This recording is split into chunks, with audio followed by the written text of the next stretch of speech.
कर दी ना।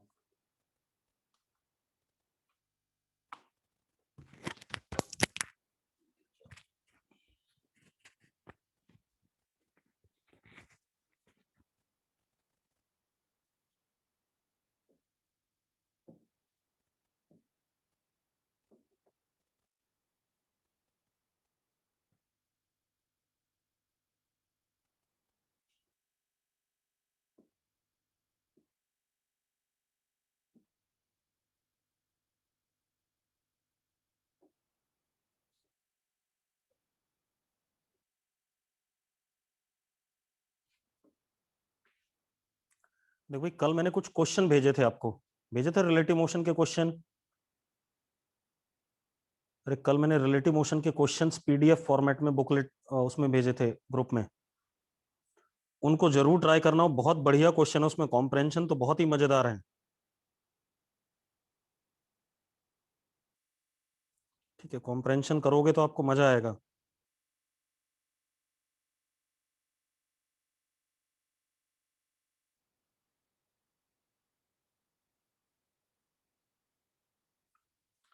ऑब्जेक्टिव करना, सिर्फ सब्जेक्टिव अभी करने की जरूरत नहीं है। ठीक है, इतनी बात। जल्दी से ज्वाइन करो, मैं 2-3 क्वेश्चन इसके कराऊंगा आपको डिस्कस आज। बहुत ही सुंदर से सवाल है,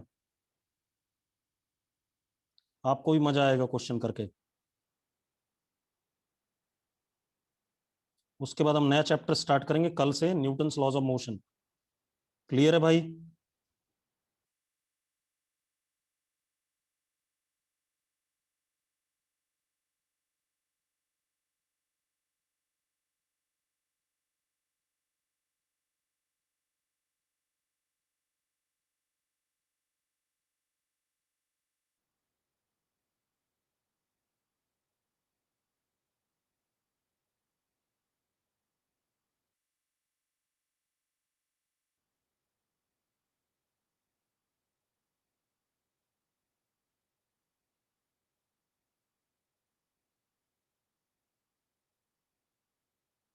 गुड मॉर्निंग, जल्दी ज्वाइन करो, बस 1 मिनट में मैं स्टार्ट कर रहा हूँ।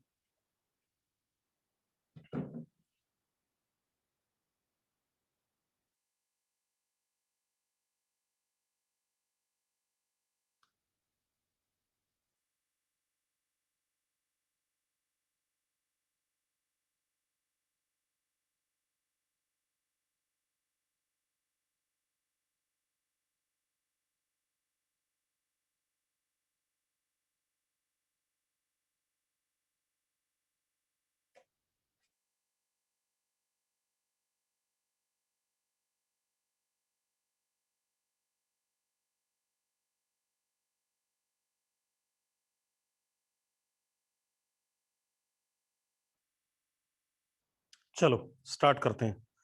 सबसे पहले हम कर रहे हैं कॉम्प्रहेंशन 3। सबके पास है क्वेश्चन?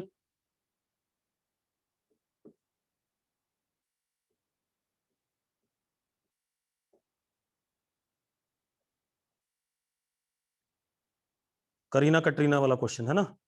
ठीक है, चलो। अब इसमें क्या है बेटा, मेरी बात ध्यान सुनो। पहले हम कैटरीना की बात कर ले, है ना।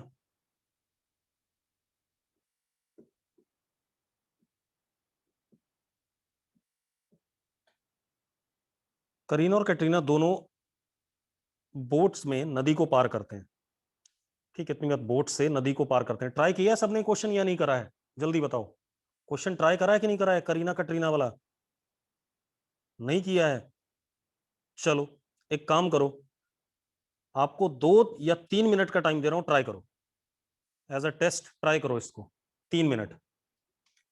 ठीक है, करो ट्राई, अगर नहीं किया है तो जल्दी से।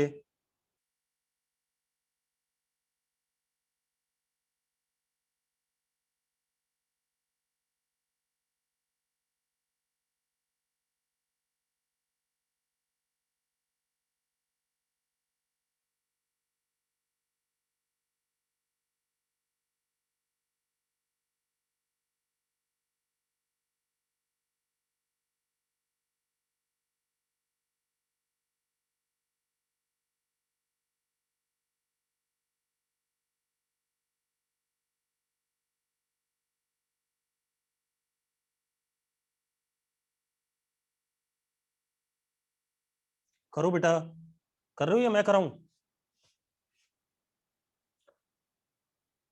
बेटा कॉम्प्रहेंशन 3 क्वेश्चन नंबर 31 से लेके 33 तक,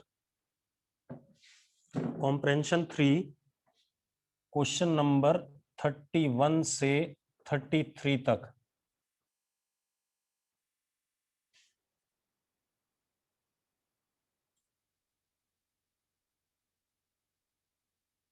करो ट्राई, मैं तब तक डायग्राम बनाता रहता हूं।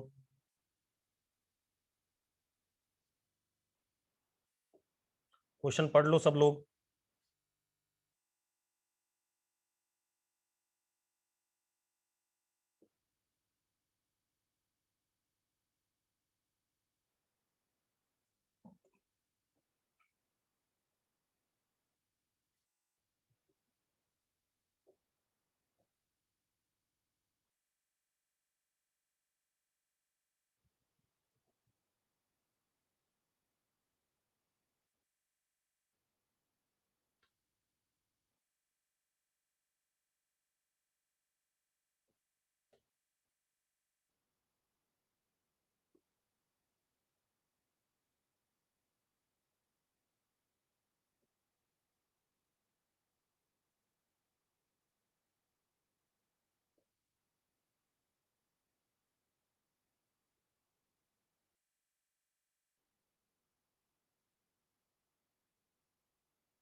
कोलिना ने आंसर दिया क्वेश्चन नंबर 31 का ए पार्ट। चलो मैं कर रहा हूं, कोई बात नहीं, देखते हैं अभी क्या आता है।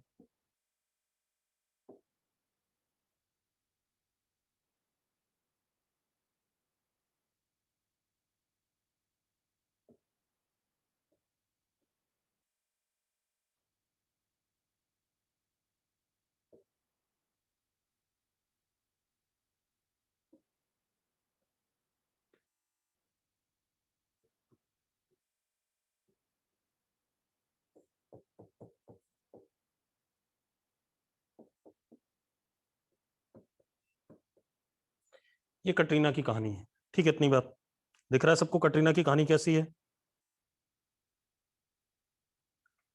ठीक है। अब आप एक चीज देखो, कटरीना हमेशा बी नॉट की तरफ हेड कर रही है, कर रही है कि नहीं कर रही है? हाँ या ना? कटरीना हमेशा बी नॉट की तरफ हेड कर रही है कि नहीं बेटा, जल्दी बताओ।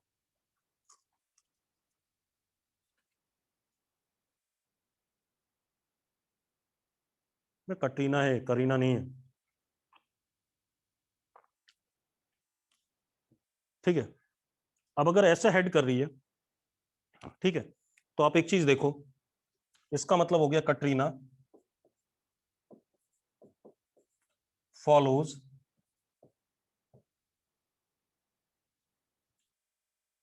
Shortest distance path.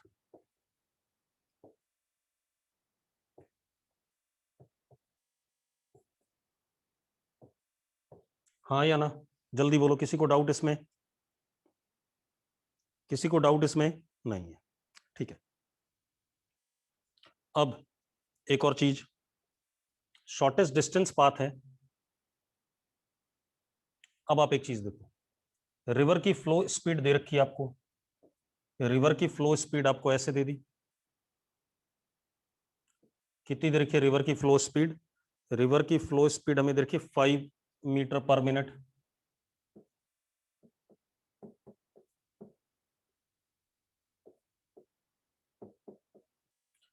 तो जो कटरीना है वो ऐसे जाएगी,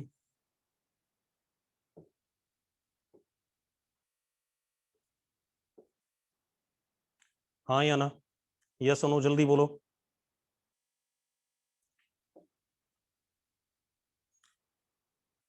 अच्छा, अब आप एक चीज देखो, ध्यान सुनो। अगर मैं मान लेता हूं कि बेटा ये एंगल हमारे पास थीटा है, तो अब यहां से क्या पता चलता है, V1 cos theta is equal to 5 और V1 sine theta net velocity in Y direction. Yes और नो, जल्दी बोलो, जल्दी बोलो बेटा, हाँ या ना।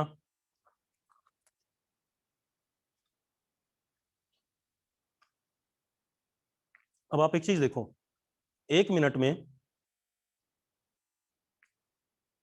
हम वाई डायरेक्शन में कितना चले, 15√3 माइनस 10√3, कितना, 5√3, चले कि नहीं चले, जल्दी बताओ। 15 माइनस 10 इज 5√3, तो हम कितना चले, 5√3 एक मिनट में। तो time is 1 minute is equal to distance 5√3 upon upon V1 sine theta. तो V1 sine theta is equal to 5√3। मानते हो या नहीं मानते हो, जल्दी बताओ, जल्दी बताओ भाई। अब अगर मैं स्क्वायरिंग एंड एडिंग कर दूं, अब अगर मैं स्क्वायरिंग एंड एडिंग कर दूं ऊपर वाली इक्वेशन इसको और इसको, तो मुझे V1 मिल जाएगा कि नहीं मिल जाएगा, जल्दी बताओ, मिल जाएगा कि नहीं मिल जाएगा, मतलब किसकी स्पीड मिल जाएगी, कटरीना की। तो स्क्वायरिंग एंड एडिंग करते ही कितना आ जाएगा, 10 आ जाएगा शायद, देखो जरा 10 आ रहा है कि नहीं आ रहा है। तो V1 इज 10 मीटर पर मिनट।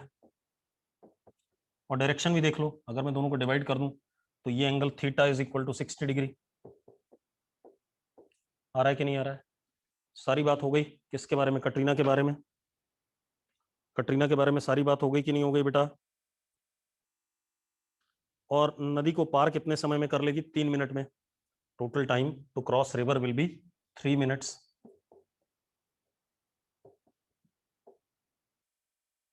भाई 1 मिनट में 5√3, 2 मिनट में 10√3, 3 मिनट में 15√3। मयंक एंड सान्या, मयंक एंड सान्या क्या दिक्कत है बेटा, जल्दी बताओ, बताओ क्या इशू आ रहा है।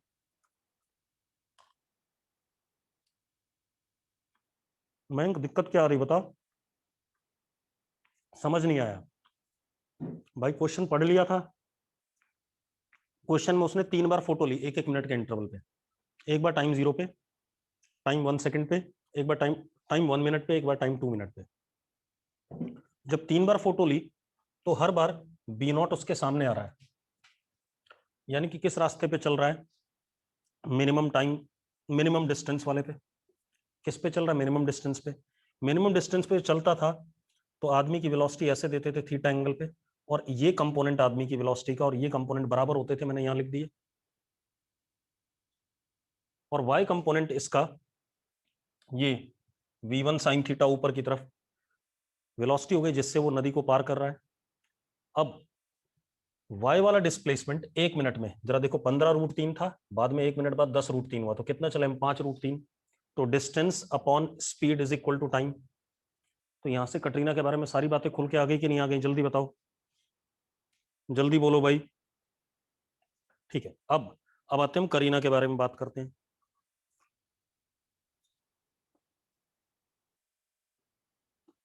ये नोट कर लिया,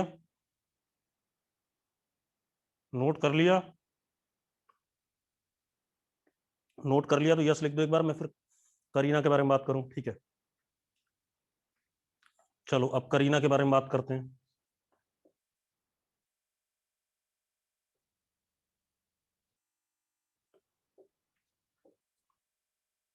अब करीना की कहानी क्या है,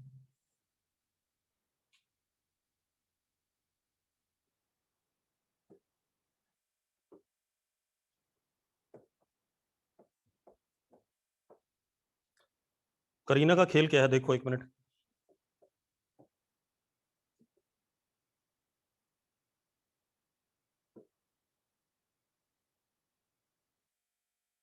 यहां पर ये वाला पेड़ B0, यहां पे ये वाला पेड़ C0, और ये 15√3 टाइम 0 पे ये सिचुएशन है। टाइम 0 पे तो सेम सिचुएशन है दोनों के लिए। ठीक है भाई, 1 मिनट बाद, 1 मिनट बाद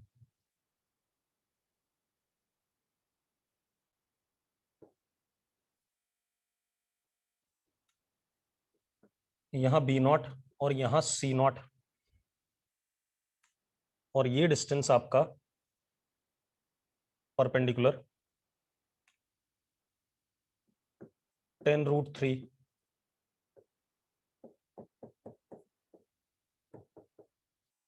ऐसा कुछ है, हाँ या ना, जल्दी बोलो।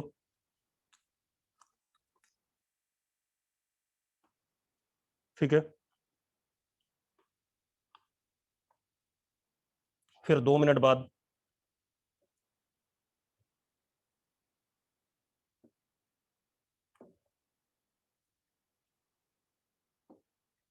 ये B0, ये C0, और ये 5√3।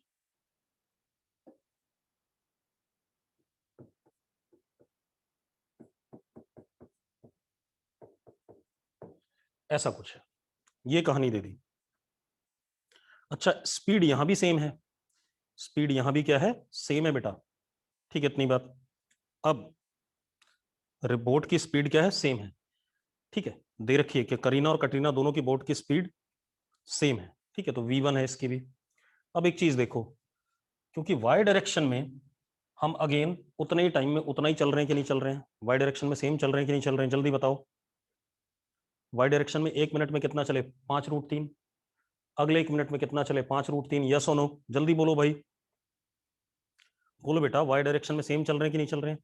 तो इसमें भी V net in Y direction is V1 sine theta, और 1 मिनट में हम कितना चल गए, 5√3 अपॉन V1 साइन थीटा। तो V1 sine theta is equal to 5√3। हाँ या ना, जल्दी बोलो, जल्दी बोलो बेटा। ठीक है,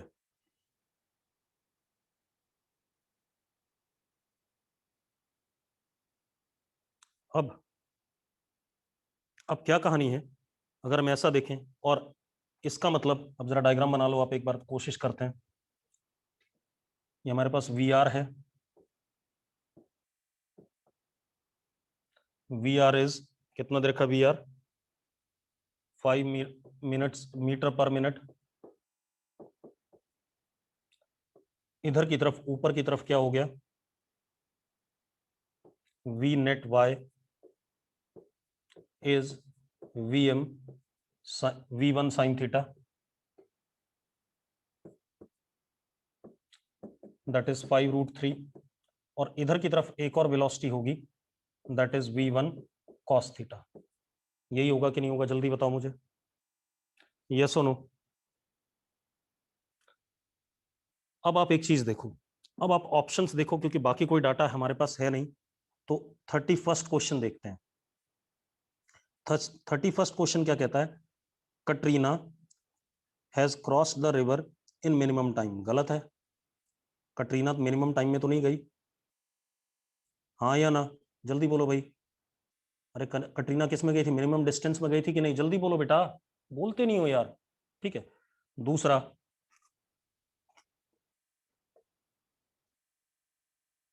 Kareena cross the river in minimum time, ये भी गलत है। करीना वाला भी गलत है बेटा, मिनिमम टाइम में नहीं क्रॉस किया इसने। क्यों, क्योंकि V1 साइन थीटा कितना है, 5√3। V1 साइन थीटा कितना है, 5√3 है। ठीक है, इतनी बात। और पिछले में भी यही था, अगर आप ध्यान से देखो, तो पिछले वाले में भी ऊपर की तरफ V1 साइन थीटा कितना था, 5√3 था। यानी कि इसका एक्स कंपोनेंट बचेगा वेलोसिटी का। भाई मिनिमम टाइम में तब होता था, मिनिमम टाइम में तब होता है जब आदमी की वेलोसिटी क्या हो, परपेंडिकुलर टू रिवर फ्लो हो। यस और नो, जब आदमी की वेलोसिटी क्या हो, परपेंडिकुलर टू रिवर फ्लो। मानते हो या नहीं मानते हो भाई? मिनिमम टाइम के लिए तो ऐसा होता था, अगर आप ध्यान दो, ये रिवर फ्लो है और मैन की वेलोसिटी ऐसे, तब मिनिमम टाइम होता था। याद है कि नहीं है? तो गलत है कि नहीं है? मतलब मिनिमम टाइम वाला भी नहीं है, ठीक है, क्योंकि आदमी का एक कंपोनेंट वेलोसिटी का इधर है, एक कंपोनेंट इधर है, और ये कितना है, 5 है। ये कितना है, हमने निकाला हुआ V1 cos थीटा पिछले वाले में, देखो जरा, निकाला हुआ V1 cos थीटा, निकाला कि नहीं निकाला V1 cos थीटा? कहीं पर निकाल रखा है, देखो, V1 cos थीटा 5 निकाल के रखा है कि नहीं रखा है, पहले बताओ मुझे। निकाला हुआ कि नहीं निकाला हुआ बेटा, जल्दी बोलो। ठीक है, तो इसका मतलब अगर आप ध्यान से देखो, तो इस वाले में अगर ध्यान से देखो, तो इधर की तरफ नेट वेलोसिटी एक्स डायरेक्शन में कितनी है, 10 है। कितनी है, 10। तो मिनिमम टाइम वाला भी नहीं है। अब ए और बी गलत हो गए, ठीक है, इतनी बात। अब हम सी पार्ट चेक करें। सी पार्ट क्या है, Kareena's boat as well as Katrina's boat has crossed in minimum time, गलत। तो answer is what, none of these. Answer क्या होना चाहिए, नन ऑफ दीज। क्या आंसर आ गया 31st का, नन ऑफ दीज। क्लियर है सबको? अरे सबको क्लियर है भाई? अगर क्लियर है तो यस लिखो।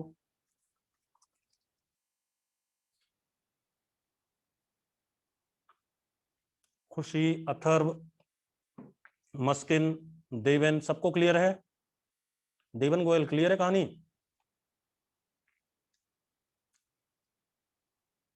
गौतम, गौतम, अरे कहानी समझ में आ रही है? ठीक है, बढ़िया। अब सेकंड क्या है, what is distance between B and C? What is distance between B and C? अब एक बात बताओ, आराम से आ रहा है? कैसे आ रहा है? देखो, टाइम कितना लगने वाला है पार करने में, 3 मिनट। 3 मिनट लगने वाला है कि नहीं? जल्दी बताओ, 3 मिनट लगेगा कि नहीं लगेगा? अरे हाँ या ना? अरे 3 मिनट लगेगा कि नहीं भाई? 5√3 1 मिनट में, 5√3 1 मिनट में, 1 मिनट में 5√3। अब एक बात, तो एक्स कंपोनेंट ऑफ वेलोसिटी कितनी है यहाँ पर, ये दोनों को ऐड होकर के आ रहा है कि नहीं आ रहा है? X component of velocity is what, 5 + 5 कितना, 10। तो V net in x direction is what, कितना, 10 हो गया कि नहीं हो गया? यस और नो, जल्दी बोलो भाई। अरे जल्दी बोलो निकम्मो। ये आ गया 10 हमारे पास, ठीक है, इतनी बात। अब आप देखो 1 मिनट, ये 10 है, ठीक। अब कितना मिनट लग रहा है उस पार जाने में, जल्दी बोलो, कितना मिनट लग रहा है उस पार जाने में? 3 मिनट। तो डिस्टेंस कितना हो जाएगा, 10 × 3 कितना, 30। कितना हो जाएगा, 30 हो जाएगा कि नहीं हो जाएगा, जल्दी बोलो, जल्दी बोलो भाई, 30 हो जाएगा कि नहीं हो जाएगा?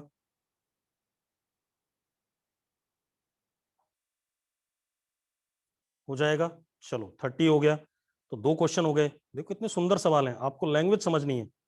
अब अब बोल रहा है velocity of boat in still water, तो हम निकाल चुके हैं पिछले पार्ट में, देखो, velocity of boat in still water निकाली भी हमने शायद, यहाँ निकाली थी, कहाँ निकाली, V1, V1 निकाला हुआ हमने, 10 मीटर पर मिनट निकाला हुआ कि नहीं निकाला हुआ है? जल्दी बोलो, निकाल रखा है कि नहीं? तो कितना बढ़िया रिजल्ट आ रहा है, यस और नो?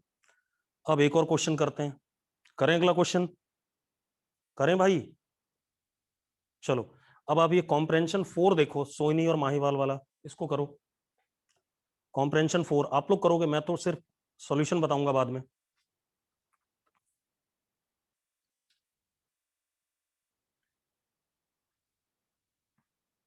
या कॉम्प्रेंशन 4 छोड़ो, मैं क्वेश्चन अपनी तरफ से करा रहा हूं।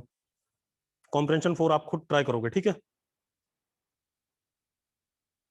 कॉम्प्रेंशन 4 खुद ट्राई करोगे, मैं क्वेश्चन करा रहा हूं। देखो भाई, क्वेश्चन क्या है, सब्जेक्टिव क्वेश्चन है। क्वेश्चन,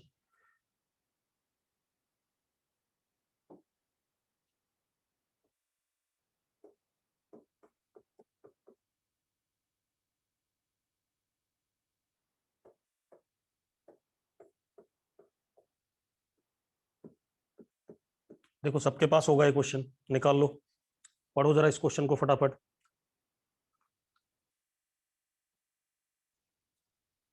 पढ़ लिया सबने क्वेश्चन?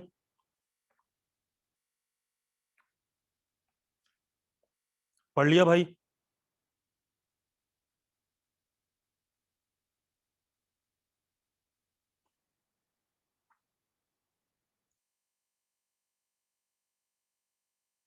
पढ़ लिया?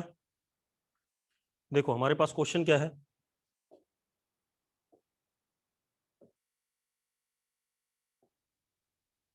ये हमारे पास ए है, ये बी है,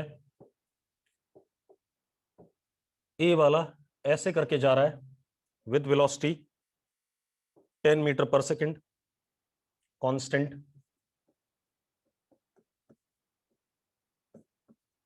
ये एंगल हमारे पास दे रखा है कितना, 30 डिग्री। बी की वेलोसिटी भी कांस्टेंट है लेकिन अननोन है बेटा। कैसी है? अननोन। ठीक है, इतनी बात। आपको क्या बताना है? मिनिमम वेलोसिटी ऑफ बी जिसके लिए इन दोनों में कोलिजन हो जाए। Find you B minimum for which collision occurs. यही क्वेश्चन है, करना चाहोगे? करना चाहोगे भाई? जल्दी बोलो।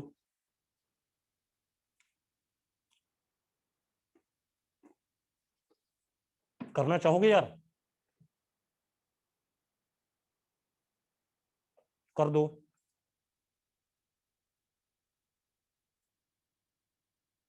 कर दो जल्दी से।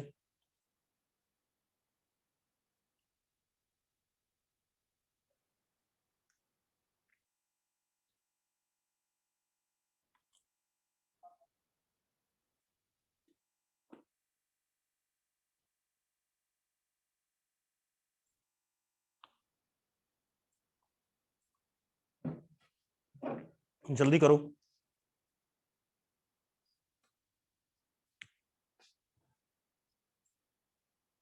आंसर बेटा फटाफट।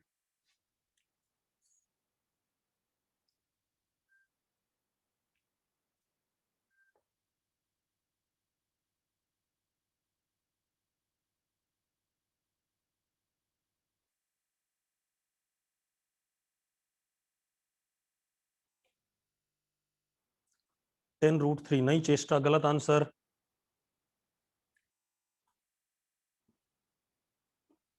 नहीं, चलो मैं बताता हूं, रिलेटिव मोशन अप्रोच ले लेते हैं। तनिष आहूजा का आंसर सही है। रिलेटिव मोशन अप्रोच लेते हैं।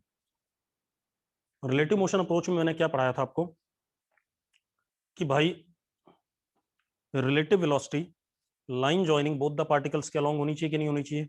पढ़ाया था ऐसा। रिलेटिव वेलोसिटी लाइन जॉइनिंग के अलोंग होनी चाहिए। तो अगर मैं क्या करता हूं, देखो एक मिनट,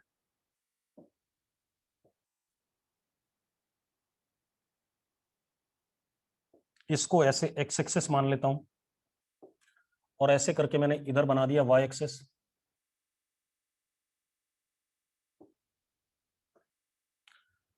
और इस एंगल को मैंने थीटा ले लिया बेटा, कितना ले लिया? थीटा। ठीक है, इतनी बात। तो अब मैं जानना चाहता हूं velocity of a with respect to b, तो that would be ua minus ub। अब ua देखो, ua किसके बराबर है? ua इज 10 cos 30, 10 cos 30 यानी कि 5√3 प्लस 5j कैप, और ub is minus ub cos theta i cap plus ub sin theta j cap. अब दोनों का difference UAB is equal to कितना? UAB इज इक्वल टू दिस माइनस दिस, तो 5√3 plus UB cos theta i cap plus 5 minus UB sin theta j cap. अब एक बात बताओ, कोलिजन होने के लिए UAB एक्स एक्सिस के अलोंग होना चाहिए कि नहीं होना चाहिए? जल्दी बताओ। For collision UAB must be along x axis, हाँ या ना? पढ़ा हुआ हमने ऐसा। तो फॉर कोलिजन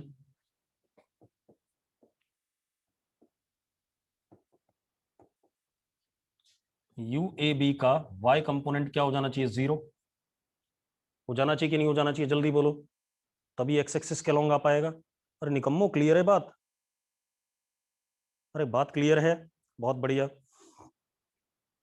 अब आप एक चीज देखो, अगर ऐसा हो गया तो 5/sin θ इज व्हाट, UB, और आपको UB की मिनिमम वैल्यू निकालनी है, तो UB मिनिमम तब होगा जब sin θ क्या होगा, 1 होगा, that is 5 metre per second if sin θ equal to 1, that is θ equal to 90 degree. आपको डायरेक्शन भी पता चल गया, इसका पता चल गया कि नहीं भाई, जल्दी बोलो, बढ़िया चीज है या नहीं है, बोलो बच्चों, आसान सा क्वेश्चन और आपको मजा भी आएगा। ठीक है, चलो हो गया।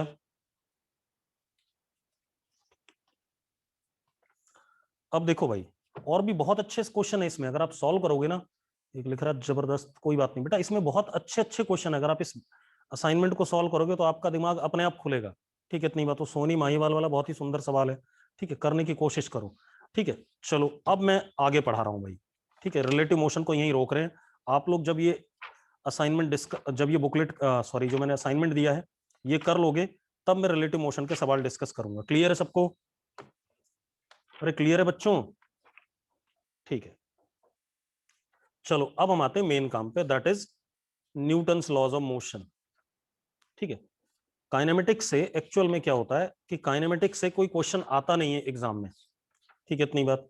एग्जाम में वो यूज किया जाता है हर जगह इधर उधर। तो हम सबसे पहले बात करेंगे न्यूटन्स लॉज ऑफ मोशन की। ठीक है, इतनी बात। अब सब लोग भाई ध्यान से सुनना, सबसे ज्यादा वेटेज इसी चैप्टर की होगी, क्योंकि ये चैप्टर हर जगह लगेगा और बड़ा आसान सा चैप्टर, सबको समझ में आएगा, बहुत आसान है। ठीक है, तो सबसे पहले हम बात करें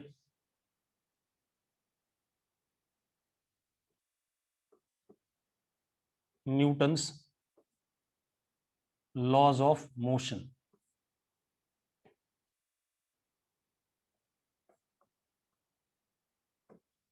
ठीक है, ये हम इसको डायनामिक्स भी कहते हैं, क्या कहते हैं, डायनामिक्स। डायनामिक्स मतलब branch of physics where we deal cause of motion, where we deal with cause of motion. ठीक है, इतनी बात, उसको हम डायनामिक्स कहते हैं। अब क्योंकि अभी हम सिर्फ ट्रांसलेशन मोशन पढ़ के आए हैं, अभी हमने सर्कुलर मोशन या रोटेशन मोशन नहीं पढ़ा है, तो हम कॉज भी कौन सा जानना चाहेंगे, ट्रांसलेशन मोशन का जानना चाहेंगे। ट्रांसलेशन मोशन का कॉज होता है फोर्स, और रोटेशन का कॉज होता है टॉर्क, वो हम आगे चल के पढ़ेंगे जब हम सर्कुलर मोशन पढ़ लेंगे। क्लियर है मेरी बात? डायनेमिक्स क्या होता है? Dynamics is branch of physics where we study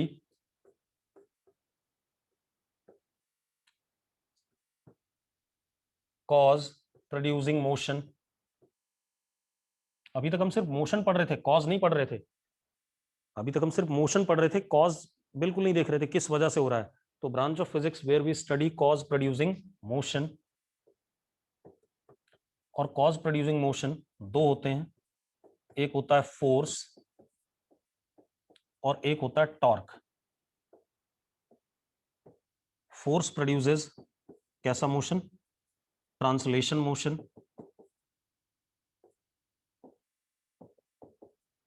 and torque produces rotational motion. क्योंकि अभी हमने रोटेशनल मोशन पढ़ा ही नहीं है, तो हम इस चीज को लेटर ऑन पढ़ेंगे आगे के एक दो चैप्टर के बाद। बात समझ में आ गई? अभी हम किसको पढ़ने वाले हैं, फोर्स को पढ़ने वाले हैं या ट्रांसलेशन मोशन को पढ़ने वाले हैं? कोई दिक्कत बेटा इसमें? कोई दिक्कत किसी को? किसी को डाउट इसमें तो जल्दी बोलो, मेरे ख्याल से किसी को कोई डाउट नहीं होना चाहिए। अरे यार बोलते क्यों नहीं हो तुम लोग, बड़े निकम्मे से बच्चे हो, कोई बोलता ही नहीं है यार। मतलब मैं बैठा हूं यहाँ पर, कोई डाउट नहीं, हाँ कम से कम एन तो देखो, डाउट नहीं है तो एन लिख दो, डाउट है तो यस लिख दो, इतना कर सकते हो। चलो अब देखो भाई, इतनी बात हो गई, कोई डाउट नहीं इसमें।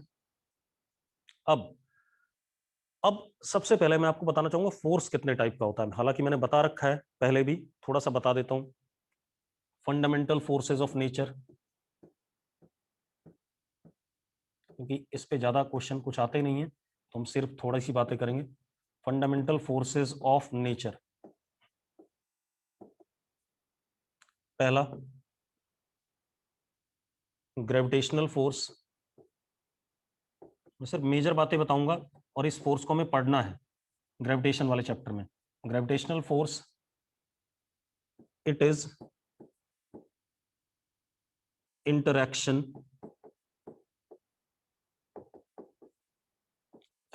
नहीं, it is interactive and mutually attractive force between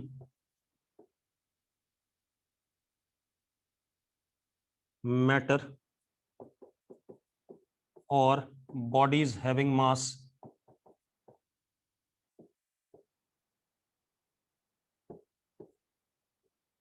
इस बात को भी आप ऐसे ही ध्यान में रखोगे।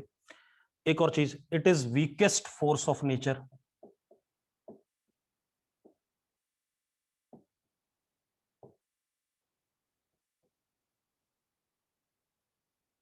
सबसे वीक फोर्स है नेचर का, ठीक है, इतनी बात। सबसे कमजोर फोर्स यही है, ठीक है। दूसरी चीज, it is long range force. अगर मैं यहां मास हूं m, तो मैं, आप अपने घर पे बैठे हो तब भी मैं आपको अट्रैक्ट कर रहा हूं अपनी तरफ, कर रहा हूं कि नहीं कर रहा हूं? या अर्थ को सन अट्रैक्ट कर रहा है कि नहीं कर रहा है? तो लॉन्ग रेंज फोर्स हुआ कि नहीं हुआ, जल्दी बताओ। अरे बोलो यार। हाँ, तो it is what type of force? Weakest force and long range force. इतनी बात मुझे इसके बारे में बतानी थी, ज्यादा कुछ नहीं बतानी थी, ठीक है। इतनी बात नोट कर लो फटाफट, जल्दी से, जल्दी से नोट करो।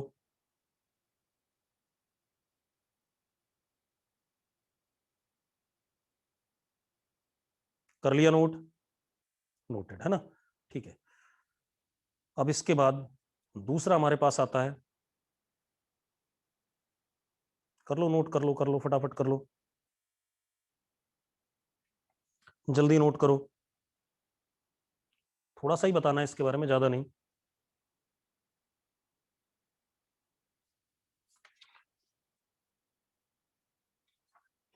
नोटेड है ना। चलो, अब दूसरा हमारे पास आता है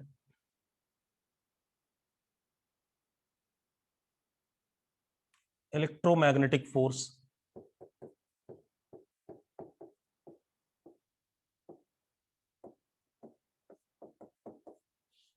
electromagnetic force, it is interactive, mutually attractive और रिपल्सिव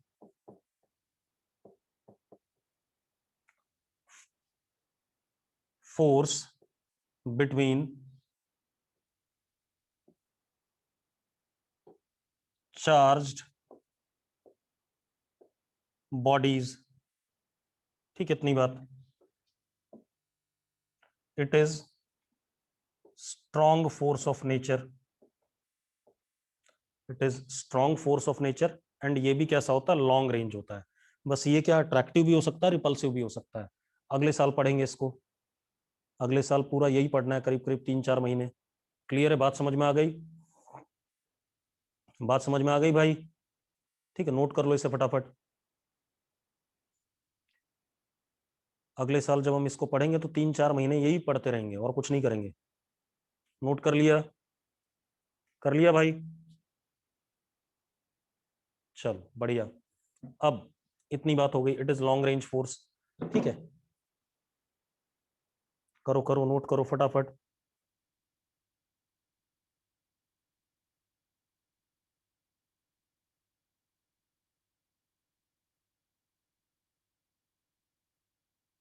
डन, ठीक है। अब तीसरा,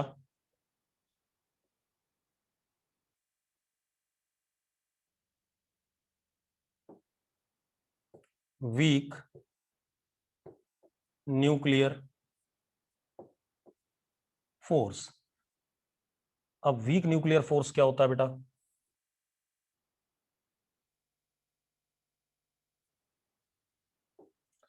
इसको ज्यादा हम पढ़ते नहीं भाई 11th-12th में, क्योंकि हमारी औकात से बाहर होता है। पहले तो एक चीज और, weak nuclear force is now, अभी भी एनसीईआरटी में तो अलग से है, लेकिन is now called electromagnetic force. अब इसको हम इलेक्ट्रोमैग्नेटिक फोर्स भी कहते हैं।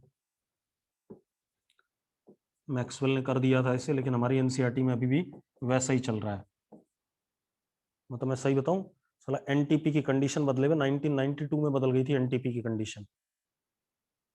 नॉर्मल टेम्परेचर प्रेशर जो कंडीशन है वो आप सारी की सारी गलत पढ़ते हो किताबों में, आपकी एनसीईआरटी में भी गलत है।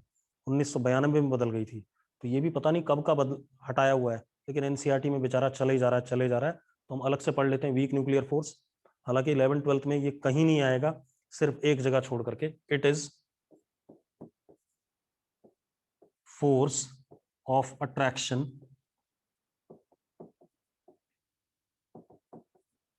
Between nucleons. न्यूक्लियॉन्स कौन? न्यूक्लियस के अंदर जो प्रोटॉन्स और न्यूट्रॉन्स होते हैं, between nucleons and beta particles emitted from nucleus during beta decay. और ये कैसा फोर्स है? वीक फोर्स है। कैसा फोर्स है? वीक फोर्स है। वीकेस्ट नहीं है, लेकिन वीक है। क्लियर है इतनी बात? कोई दिक्कत भाई इसमें? कोई दिक्कत? ठीक है। अब आपके दिमाग में ये आ रहा होगा कि बीटा पार्टिकल कैसे निकल रहे हैं न्यूक्लियस से, न्यूक्लियस के अंदर तो नेगेटिव होता नहीं है। तो ये सारी बात क्लास में आपको समझ में आएंगी कि न्यूक्लियस के अंदर से बीटा पार्टिकल भी निकलते हैं, अल्फा पार्टिकल भी निकलते हैं, सब निकलता है। ठीक है। और कैसे निकलता है वो सारा मैकेनिज्म आपको एक्सप्लेन करेंगे जब हम 12th क्लास में आ जाएंगे। क्लियर है? कोई दिक्कत इसमें? कोई इशू? ठीक है, ये आ गया। हालांकि आज के समय में इसको हम इलेक्ट्रोमैग्नेटिक कहते हैं भाई। ठीक है, इतनी बात। मतलब अगर मुझसे कोई पूछता तो मैं वीक न्यूक्लियर पढ़ाता ही नहीं, क्योंकि this is not weak nuclear now, it is referred in what? Electromagnetic. Nucleons और बीटा पार्टिकल के बीच में अट्रैक्टिव फोर्स है। न्यूक्लियॉन पॉजिटिव होते हैं, प्रोटॉन्स होते हैं मैक्सिमम तो टाइम पे, और बीटा पार्टिकल क्या होता है? Negative particle. तो इनके बीच में जो अट्रैक्टिव फोर्स होता है वो वीक होता है ड्यूरिंग बीटा डी के, उसी को हम क्या कहते हैं? Weak nuclear force. अब अगली बात, अगली बात हमारे पास आती है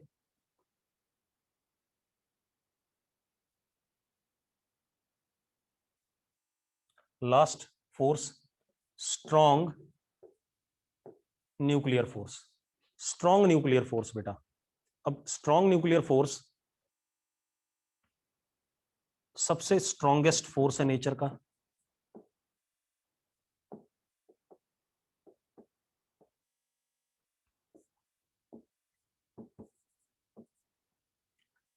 एंड अट्रैक्टिव,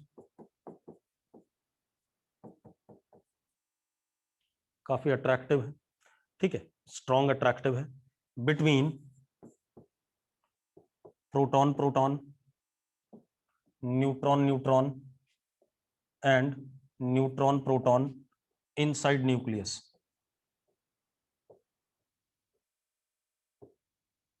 अब एक बात बताओ, प्रोटॉन प्रोटॉन इलेक्ट्रोमैग्नेटिक के हिसाब से रिपेल करने चाहिए, करने चाहिए कि नहीं करने चाहिए? इलेक्ट्रोमैग्नेटिक के हिसाब से रिपेल करने चाहिए कि नहीं? जल्दी बोलो।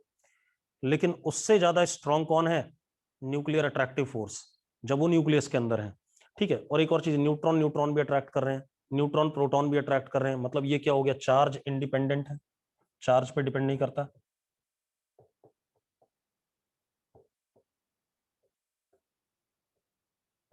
चार्ज इंडिपेंडेंट है, हाँ या ना? देखो, न्यूट्रल और ये अट्रैक्ट कर रहे हैं कि नहीं कर रहे हैं? यस और नो? इसको भी हम 12th क्लास में पढ़ेंगे ढंग से। ठीक है। अब चार्ज इंडिपेंडेंट हो गया। ठीक है, ध्यान सुनो। अब इनसाइड न्यूक्लियस है, सिर्फ जब तक न्यूक्लियस के अंदर है तब तक लगता है। मतलब कैसा फोर्स है? शॉर्ट रेंज फोर्स है। कैसा फोर्स है? Short range force. न्यूक्लियस बहुत छोटा होता है बेटा, 10⁻⁻15 मीटर के ऑर्डर का। और अगर उस 10⁻⁻15 मीटर से कम दूरी है प्रोटॉन प्रोटॉन के बीच में, न्यूट्रॉन न्यूट्रॉन के बीच में, या न्यूट्रॉन प्रोटॉन के बीच में, तो स्ट्रॉन्ग अट्रैक्टिव फोर्स उनके बीच में होता है। ठीक है, अगर ये न्यूक्लियस से बाहर निकल जाए तो न्यूक्लियर फोर्स जीरो हो जाएगा, न्यूक्लियर फोर्स का कोई मतलब नहीं रहेगा। न्यूक्लियर फोर्स तभी तक लगता है जब तक न्यूट्रॉन प्रोटॉन, न्यूट्रॉन न्यूट्रॉन या प्रोटॉन प्रोटॉन के बीच में डिस्टेंस 10⁻⁻15 से क्या होता है, छोटा होता है। उसके बियॉन्ड जाते ही ये फोर्स तुरंत क्या हो जाता है, जीरो। बात क्लियर हो गई? तो ये स्ट्रॉन्गेस्ट फोर्स है नेचर का। अगले साल जब न्यूक्लियर फिजिक्स पढ़ेंगे तो इसको पूरा डिटेल में पढ़ेंगे। केमिस्ट्री में भी पढ़ोगे, केमिस्ट्री में ज्यादा डिटेल में नहीं पढ़ोगे, फिजिक्स में ही पढ़ोगे। ठीक है, इतनी बात। कोई दिक्कत इसमें? तो ये चार बेसिक फंडामेंटल फोर्सेस थे। संसार के जितने भी फोर्सेस हैं वो इन्हीं चार में डिवाइड किए गए हैं। क्लियर है इतनी बात? मतलब जितने भी फोर्सेस आप संसार में देखोगे, जैसे मैं आपको थप्पड़ मारूं तो वो भी फोर्स है, तो इन्हीं चार में से किसी एक में जाएगा। ठीक है, इतनी बात। आप पैदल चल रहे हो तो आपको चलाने वाला फोर्स वो भी इन्हीं चार में से किसी में जाएगा। सारे फोर्सेस इसी में जाएंगे। क्लियर है? क्लियर है भाई? अब मैं एक और मजेदार बात बता देता हूं। नोट कर लिया सबने? नोट कर लिया तो मजेदार बात बता देता हूं।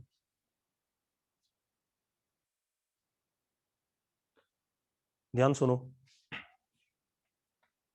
Gravitation force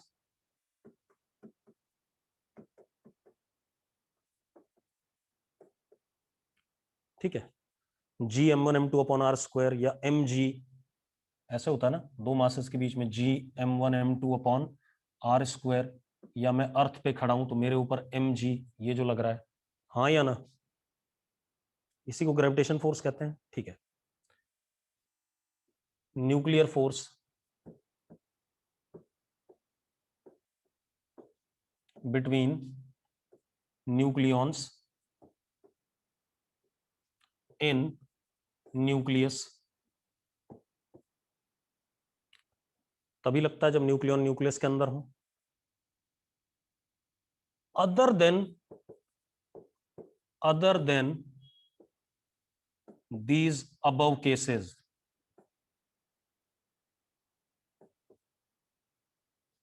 all forces are electromagnetic in nature.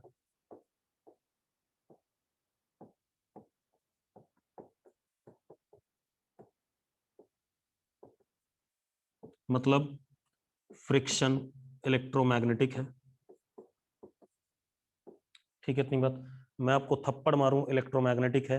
मतलब जितने भी फोर्सेस आप नेचर में देखते हो सारे क्या है, इलेक्ट्रोमैग्नेटिक है नेचर में। टेंशन,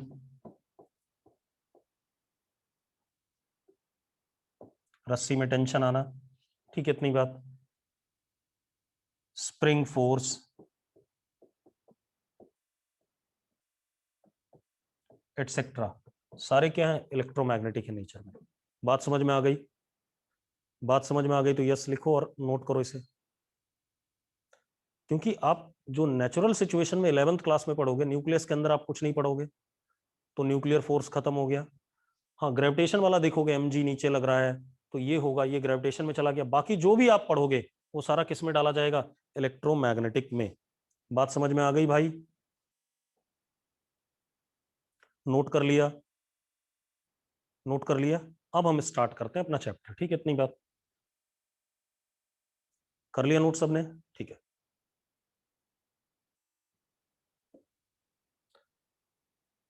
अब आते हैं हम सबसे पहले कंसेप्ट ऑफ फोर्स।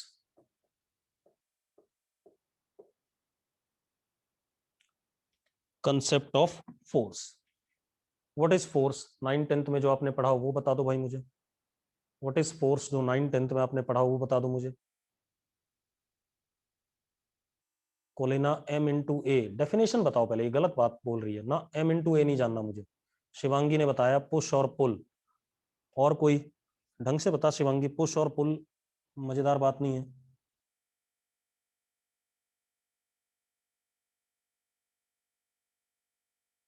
पुश और पुल अप्लाइड ऑन ऑब्जेक्ट।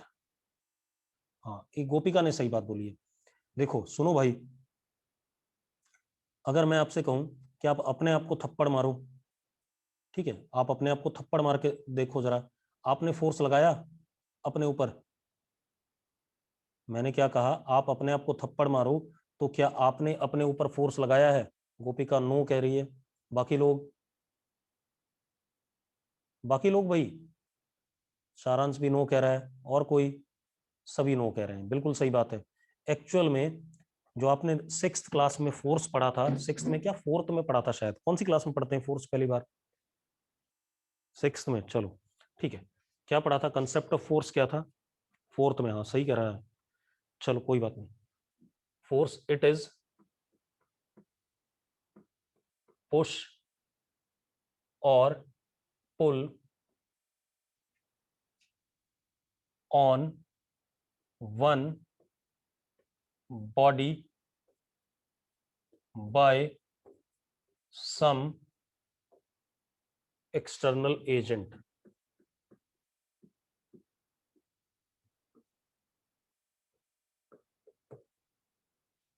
ये क्या चीज है? पुश और pull on one body by some external agent. अब कोलिना कह रही है कि पुश और पुल लगे और एक्सेलरेशन आए बॉडी में। कोलिना गलत बात है, तो एक काम कर, दीवार को धक्का देना शुरू कर आज। तो क्या फोर्स लगा रही है कि नहीं लगा रही दीवार पे? दीवार पे फोर्स लगा रही है ना? तो क्या घर की दीवार खिसक गई?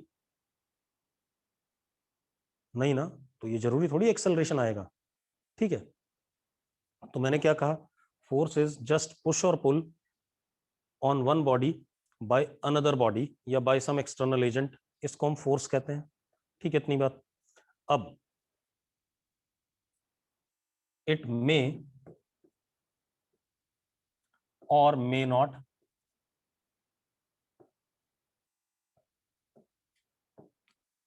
change state of motion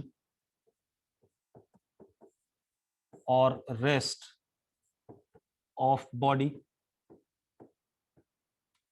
भाई ये हो सकता है जो बॉडी की स्टेट है उसको चेंज कर सके या ना चेंज कर सके, कुछ भी हो सकता है। अब दीवार को धक्का देते रहो तो दीवार की स्टेट में तो कोई चेंज नहीं हुआ, ठीक है।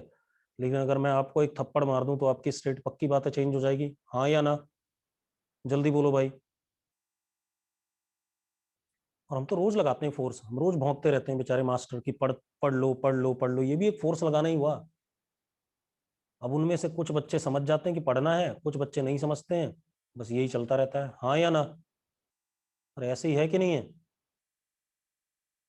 भी रोज बोलते हैं कि पढ़ो, कुछ लोग पढ़ते हैं कुछ लोग नहीं पढ़ते हैं। ठीक है, कोई बात नहीं, चलो। अब अब हम आते हैं, सबसे पहले इनर्शिया की बात करते हैं, ठीक है।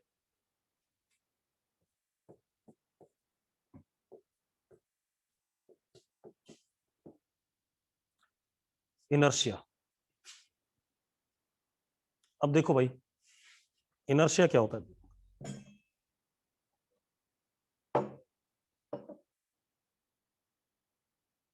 एक और इनर्शिया क्या बेटा, जैसे अगर पहला इनर्शिया ऑफ रेस्ट,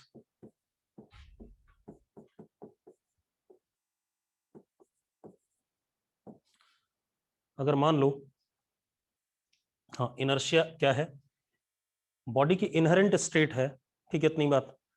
और बॉडी चाहेगा कि उस स्टेट को वो ना छोड़े। Inertia is inherent state of system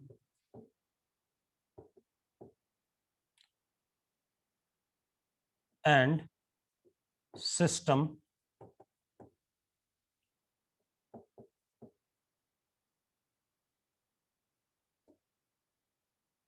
try to retain its original state.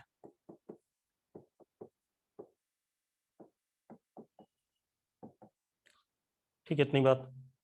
अब मैं बताऊं, जैसे मैं अगर 200 किलो का होता, ठीक है, इतनी बात, तो क्या मैं उठना चाहता जल्दी? पहले बताओ, अगर मैं 200 किलो का होता तो क्या मैं उठना चाहता? नहीं चाहता, बिल्कुल सही बात है। ठीक है, क्योंकि मुझे मजा ही नहीं आ रहा होता, वो बैठे वाली स्टेट फिर अच्छी होती है, ठीक है इतनी बात। तो इनर्शिया क्या है? इनहेरेंट स्टेट है सिस्टम की, जिस स्टेट को बॉडी क्या करना चाहेगा? मेंटेन करना चाहेगा, इसको हम इनर्शिया कहते हैं। अब ये 3 टाइप का होता है। पहला, inertia of rest,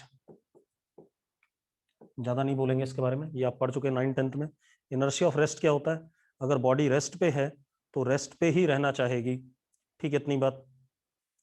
unless and until आप उस पर कोई फोर्स लगाओ। बात समझ में आ रही कि नहीं आ रही है? जल्दी बताओ, जल्दी बताओ भाई। ठीक,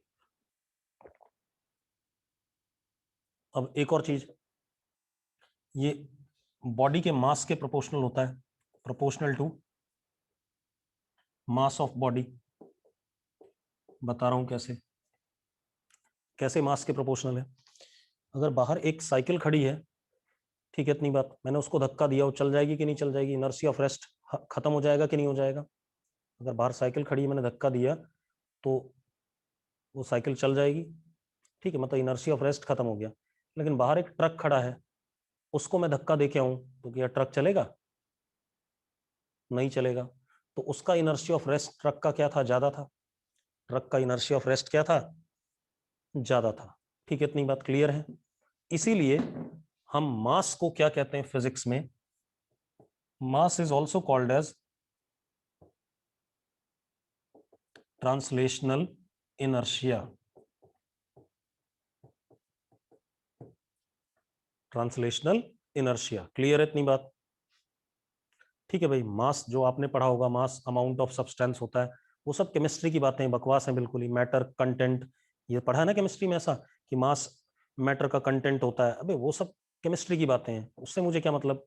ट्रांसलेशनल इनर्शिया है, अगर कोई चीज रेस्ट पे है तो उसको मोशन में आने से क्या कर रहा है? अपोज कर रहा है। आप बाहर ट्रेन खड़ी कर दो और लगाओ धक्का, 2-4 लोग मिलकर के, क्या ट्रेन खींच लोगे? नहीं ना। अरे भाई, जो कह रहा हूं बात समझ में आ गई? बात समझ में आ गई? ठीक है। अब आते हैं हम इनर्शिया ऑफ मोशन।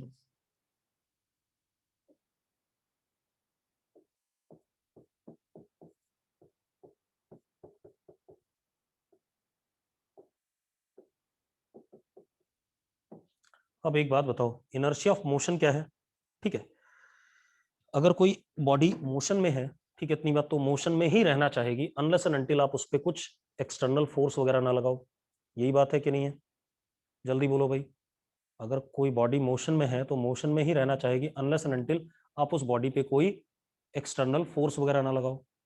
अब एक चीज और, inertia of motion is directly proportional to linear momentum. बता रहा हूं क्या होता है लीनियर मोमेंटम, ठीक है ध्यान सुनना। यानी कि लीनियर मोमेंटम क्या होता है? It is a vector quantity, it is mass into velocity of body. और क्या डायरेक्शन हो गई इसकी? P vector parallel to velocity. हाँ या ना? देखो भाई सही है कि नहीं है? जल्दी बोलो। ठीक है, अब मेरी बात सुनो, मैं लीनियर मोमेंटम के प्रोपोर्शनल क्यों कह रहा हूं, ध्यान सुनो। मान लो एक साइकिल आ रही है 2 मीटर पर सेकंड से, साइकिल का मास मान लो 20 किलो, और 2 मीटर पर सेकंड से आ रही है, तो मोमेंटम कितना? 40 है इसका। 40 है या नहीं? जल्दी बोलो। हाँ या ना? अब मैं इसके सामने खड़ा हो जाऊं तो मैं रोक लूंगा साइकिल को? अरे रोक लूंगा कि नहीं? अरे रोक लूंगा साइकिल को यार, साइकिल तो पकड़ सकते हो ना, ठीक है। लेकिन 2 मीटर पर सेकंड से ही ट्रक आ रहा है मान लो, और आपको खड़ा कर दिया मैंने इसके सामने, रोक लोगे इसे? रोक सकते हो भाई ट्रक को? पापड़ बन जाएगा ना, ठीक है। तो इसका मतलब खेल खत्म, ठीक है। तो मोमेंटम पे डिपेंड कर रहा है। एक और चीज, एक और एग्जांपल लेता हूं। मान लो किसी बंदे ने गोली चलाई, ठीक है इतनी बात, वजन 100 ग्राम है बुलेट का, और गोली आ रही है 2000 मीटर पर सेकंड से, रोक लोगे गोली को? रोक लोगे बुलेट को? नहीं, ठीक है इतनी बात। तो directly proportional to what? Momentum है, क्लियर है इतनी बात? तो खेल क्या है? Inertia of motion is directly proportional to linear momentum. कोई इशू किसी को दिक्कत भाई? नहीं। अब लास्ट आता है हमारे पास इनर्शिया ऑफ डायरेक्शन।